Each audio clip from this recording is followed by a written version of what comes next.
कुमार सानू ने प्रेमानंद जी महाराज को सुनाया तुम देना साथ मेरा गाना। 2 मिनट तक मंत्रमुग्ध रहे बाबा। शिवानी शिवाजी रॉय बनकर रानी मुखर्जी ने की वापसी। यशराज फिल्म्स ने रिलीज किया मर्दानी 3 का ट्रेलर। धनश्री वर्मा से तलाक के बाद युजवेंद्र चहल ने किया मूव ऑन। बताया डिप्रेशन की वजह से छोड़े बड़े बड़े टूर्नामेंट्स। लाइलाज बीमारी की वजह से घुट घुट कर रोती हैं जोर जोर से हंसने वाली अर्चना पूरन सिंह। अब बेटे का छलका दर्द। खबरों में आगे बताएंगे आपको धुरंधर 2 का बजट हुआ रिवील। पहले पार्ट से भी ज्यादा खर्च हुए।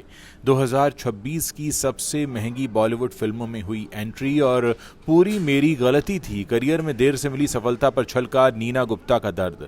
नमस्कार दोस्तों, आप देखना शुरू कर चुके हैं Bollywood top headlines of the day. तो चलिए अब इन्हीं खबरों को आपके सामने विस्तार से रखते हैं। कुमार शानू अपनी बातें खुलकर कहने के लिए जाने जाते हैं। वहीं अब वो वृंदावन में प्रेमानंद जी महाराज की शरण में जा पहुंचे हैं। पहले तो कुमार शानू ने उन्हें गाना तुम देना साथ मेरा ओ हम नवा सुनाया।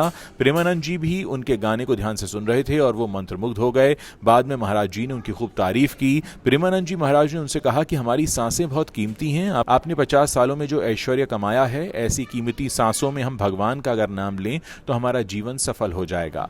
शिव की चाह है तो उनका नाम लेते रहिए। लोगों ने वीडियो पर राधे राधे लिखकर अपना प्यार जताया है। कुमार शानू की यह मुलाकात सोशल मीडिया पर वायरल हो गई है और लोग उनकी सराहना कर रहे हैं। रानी मुखर्जी की मोस्ट अवेटेड फिल्म की लिस्ट में मर्दानी 3 का नाम शामिल है, जो हिट फिल्म मर्दानी का तीसरा पार्ट है। मेकर्स ने फैंस की एक्साइटमेंट डबल करते हुए मर्दानी 3 का दमदार ट्रेलर जारी किया है। फिल्म के ट्रेलर में देखने को मिला कि रानी मुखर्जी एक बार फिर दबंग पुलिस ऑफिसर के रोल में नजर आई हैं। मर्दानी 3 में भी उनकी एंट्री शिवानी शिवाजी रॉय की भूमिका में हुई है। शिवानी के कंधों पर इस बार एक बड़े केस को सॉल्व करने की जिम्मेदारी है। ट्रेलर से साफ पता चल गया है कि इस बार वो लापता लड़कियों को बचाने और तलाश करने के मिशन पर निकल पड़ी हैं। आपको बता दें कि फिल्म में महिलाओं से जुड़े एक गंभीर और आवश्यक मुद्दे को उठाया जाएगा। इस मूवी को 30 जनवरी के दिन सिनेमाघरों में रिलीज किया जाएगा। इंडियन क्रिकेट टीम के स्टार स्पिनर युजवेंद्र चहल का बीता साल सिर्फ मैदान पर नहीं बल्कि पर्सनल लाइफ में भी काफी उथल पुथल भरा रहा। धनश्री वर्मा से तलाक के बाद चहल लगातार सुर्खियों में बने रहे। सोशल मीडिया पर कभी एलिमनी को लेकर तो कभी उनके बयानों और पोस्ट को लेकर जमकर बातें हुई। ट्रोलिंग इतनी बढ़ गई कि उनका असर सीधे उनके दिमाग पर पड़ने लगा और दिल पर भी पड़ने लगा। हाल ही में दिए मैशेबल इंडिया के साथ इंटरव्यू में चहल ने पहली बार खुलकर बताया है कि यह दौर उनके लिए कितना भारी था। उन्होंने बताया कि मानसिक तनाव और डिप्रेशन की वजह से उन्हें पिछले साल कुछ बड़े क्रिकेट टूर्नामेंट तक छोड़ने पड़े। हालांकि अब उनका कहना है कि वो उस अंधेरे दौर से बाहर निकल चुके हैं और जिंदगी को नए नजरिए से देख रहे हैं। तलाक के बाद सोशल मीडिया ट्रायल में मार्च में तलाक फाइनल होने के बाद चहल की निजी जिंदगी सोशल मीडिया का टॉपिक बन गई। हर पोस्ट, हर तस्वीर और हर बयान पर लोग अपनी राय देने लगे। कई बार ये राय सीधे गाली गलौच में भी बदल गई। चहल ने बताया कि शुरू में उन्हें यकीन ही नहीं होता था कि बिना मिले ही लोग इतनी नफरत कैसे फैला सकते हैं। खुला इंस्टाग्राम अकाउंट होने की वजह से कोई भी कुछ भी लिख देता था जो उन्हें अंदर से परेशान करता था। युजवेंद्र चहल ने माना कि तलाक के दौरान उनका दिमाग क्रिकेट पर नहीं लग रहा था। वो मैदान पर तो थे लेकिन मन कहीं और उलझा हुआ था। इसी वजह से उन्होंने कुछ अहम टूर्नामेंट से दूरी बनाई थी।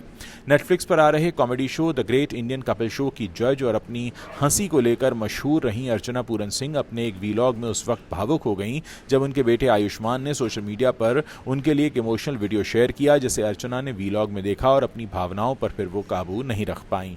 इस वीडियो में आयुष्मान ने अपनी मां को हुई बीमारी जिसका नाम है कॉम्प्लेक्स रीजनल पेन सिंड्रोम के बारे में खुलकर बात की और बताया कि एक ऐसी दर्दनाक कंडीशन है जिसके साथ उन्हें पूरी जिंदगी जीना होगा।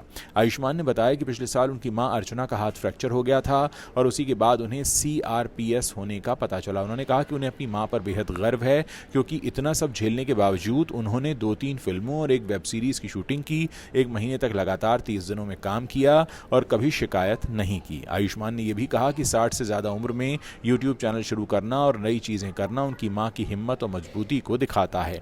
ये सुनकर अर्चना इमोशनल हो गई और बोली कि उन्हें अपने बेटे पर बहुत गर्व है। आपको बता दें कि क्रॉप्स एक ऐसी बीमारी है जिसमें लंबे समय तक तेज दर्द बना रहता है। यह आमतौर पर किसी चोट, फ्रैक्चर या सर्जरी के बाद होती है और अधिकतर हाथ या पैर को प्रभावित करती है। इसमें दर्द नॉर्मल चोट से कहीं ज्यादा और लंबे समय तक महसूस होता है। होता है।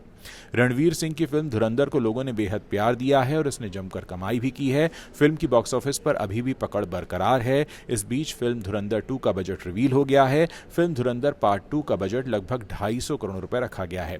वहीं अगर इसके पहले पार्ट के बजट की बात करें तो इसे बनाने में करीब 225 करोड़ रुपए खर्च हुए थे। वहीं अगर फिल्म के पहले पार्ट के कलेक्शन की अगर हम बात कर लें तो इसने अब तक 850 करोड़ रुपए से भी ज्यादा की कमाई कर ली है। धुरंधर 2 का बजट इसके पहले पार्ट से भी ज़्यादा है। ऐसे में ये तो साफ है कि इस फिल्म को बनाने में मोटा पैसा खर्च हुआ है। इसी के साथ फिल्म साल 2026 की सबसे महंगी बॉलीवुड फिल्मों में एंट्री कर चुकी है। साल 2026 की सबसे महंगी हिंदी फिल्मों की बात करें तो इसमें रणबीर कपूर की अपकमिंग फिल्म रामायणम है, जिसका बजट 900 करोड़ रुपए बताया जा रहा है, जबकि दोनों पार्ट्स की कुल लागत 1600 करोड़ रुपए बताई गई है। साथ ही कुछ रिपोर्ट्स में दोनों पार्ट्स का बजट 4000 करोड़ भी कहा जा रहा है। इसके अलावा शाहरुख खान की मोस्ट अवेटेड फिल्म किंग भी इसमें शामिल है। इस फिल्म के बजट की बात करें तो इसका बजट करीब 300 करोड़ रुपए बताया गया है। नीना गुप्ता इंडस्ट्री में काफ़ी पुराने दौर से हैं, मगर उनको उनकी जवानी के दिनों में उतना नाम और शोहरत नहीं मिला। 2018 में जब उन्होंने फिल्म बधाई हो इस फिल्म में प्रेग्नेंट माँ का किरदार निभाया, उससे उनके करियर को काफ़ी बूस्ट मिला और उनका करियर एकदम आगे बढ़ने लगा।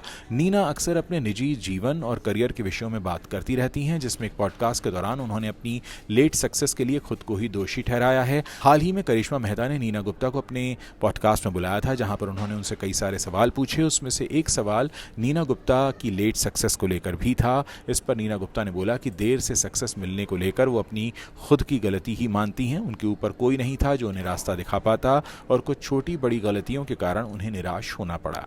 नीना गुप्ता ने कहा कि मैं हमेशा सोचती हूँ कि मैंने ऐसा क्या गलत किया जिसकी वजह से मुझे देरी से सफलता मिली, और मैं देखती हूँ कि ज़्यादातर मेरी गलती थी। लेकिन अब पुरानी बातों को देखने से क्या फ़ायदा, आपको आगे बढ़ना पड़ता है। अब मैं इस उम्र में काम नहीं कर सकती हूँ, भले ही मैं कम उम्र की लगूं या ना लगूं।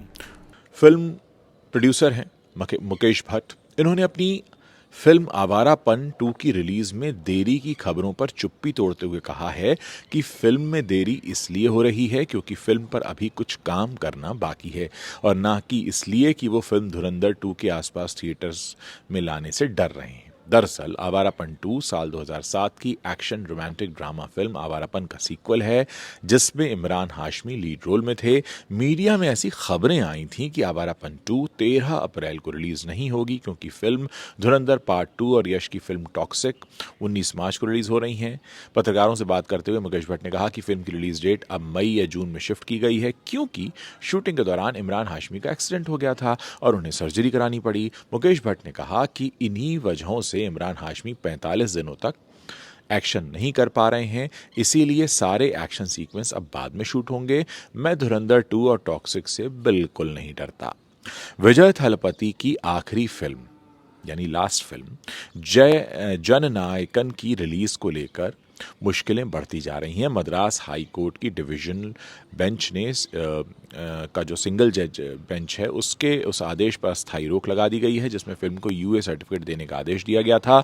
दरअसल मद्रास हाई कोर्ट में 9 जनवरी के दौरान फिल्म से जुड़े मामले की सुनवाई हुई। दूसरी सुनवाई थी। पहली सुनवाई में कोर्ट की सिंगल जज बेंच ने सुबह 10:30 बजे ही सीबीएफसी को यूए सर्टिफिकेट जारी करने का निर्देश दिया था, लेकिन हाईकोर्ट के इस फैसले को central board of film certification ने चुनौती देते हुए फिल्म की दोबारा जांच करने के लिए रिवाइजिंग कमेटी बनाने की मांग की। सेंसर बोर्ड इस फैसले के खिलाफ रिट याचिका उन्होंने दायर की, जिसके बाद मद्रास हाईकोर्ट के मुख्य न्यायाधीश की पीठ ने रिलीज पर रोक लगाते हुए अगली सुनवाई 21 जनवरी को तय की है। पीठ ने सुनवाई के दौरान टिप्पणी की है कि सीबीएफसी को फिल्म की रिलीज का विरोध करने के लिए उचित समय दिया जाना चाहिए। चीफ जस्टिस मनेंद्र मोहन श्रीवास्तव और जस्टिस जी अरुल मुरुगन की डिवीजनल बेंच ने फिल्म मेकर से सर्टिफिकेट मिलने से पहले ही रिलीज की डेट तय करने पर भी सवाल उठाया। बेंच ने मेकर से कहा कि आपके पास सर्टिफिकेट नहीं है, फिर आप फिल्म को रिलीज कैसे कर सकते हैं? आप रिलीज की तारीख तय नहीं कर सकते हैं और ना ही सिस्टम पर कोई दबाव डाल सकते हैं। सफाई में केवीएन प्रोडक्शंस को रिप्रेजेंट कर रहे सीनियर एडवोकेट मुकुल रोहतगी ने तर्क दिया कि सर्टिफिकेशन पैनल द्वारा फिल्म की समीक्षा किए जाने के बावजूद बोर्ड के केवल एक सदस्य ने ही शिकायत दर्ज कराई थी। उन्होंने कोर्ट को याद दिलाया कि जन नायकन को 9 जनवरी को रिलीज किया जाना था। फिलहाल ये फिल्म अब 21 जनवरी तक रुक गई है। तो दोस्तों, ये इस वक्त की टॉप हेडलाइंस हैं बॉलीवुड की जो इंटरनेट पर छाई हुई हैं। अगर आपको वीडियो पसंद आ रहा है तो आप अपने दोस्तों के साथ शेयर करना मत भूलिएगा।